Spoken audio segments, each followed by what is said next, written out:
Hello guys, ഇന്ന് ഞാൻ നിങ്ങളുടെ ശ്രദ്ധയിൽ കൊണ്ടുവരുന്നത് മറ്റൊന്നുമല്ലാതെ എൻ്റെ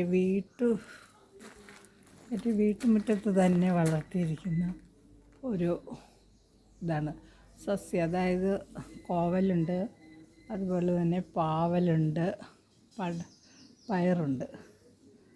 അതുപോലെ ഇത് കണ്ടോ, നമുക്ക് ആവശ്യമായിട്ടുള്ള എല്ലാ ആയുർവേദ ചെടികളും ഞാൻ എൻ്റെ വീട്ടുമുറ്റത്ത് വച്ച് പിടിപ്പിച്ചിട്ടുണ്ട്. ഇത് ഗരുഡക്കൊടി എന്ന് പറയുന്ന സസ്യമാണ്. ഇതിൻ്റെ ഇല വളരെ പ്രാധാന്യമുള്ളതാണ്. നമുക്ക് ഇപ്പോൾ എന്തെങ്കിലും ചിലന്തി വിഷം എന്തെങ്കിലും സംഭവിച്ചാലെല്ലാം ഇതുകൊണ്ട് നമുക്ക് നമ്മുടെ ചൊറിച്ചിലിനെ പൂർണ്ണമായും നിശേഷമായും തടയാനായിട്ട് സാധിക്കും.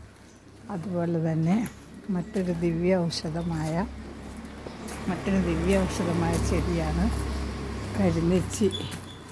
കരിനെച്ചിയുടെ ഇല. നിങ്ങൾ കണ്ടിട്ടുണ്ടോ?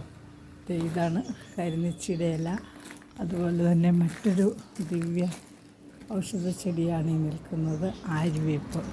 അപ്പോൾ ഈ ആര്യവേപ്പ്, കരിനെച്ചി, അതുപോലെ തന്നെ ഗരുഡക്കൊടി, പനിക്കൂർക്ക, ഇതെല്ലാം നമ്മുടെ വീട്ടുമുറ്റത്ത് തന്നെ നമുക്ക് വച്ച് പിടിപ്പിക്കാവുന്നതാണ്.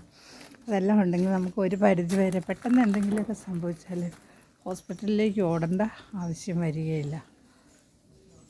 പിന്നെ ഗൈസ്, എനിക്ക് ഒരു ഫങ്ഷനുണ്ട്, അതിന് പോകണം. അതുകൊണ്ട് ഞാൻ നിർത്തുന്നു. നമസ്കാരം.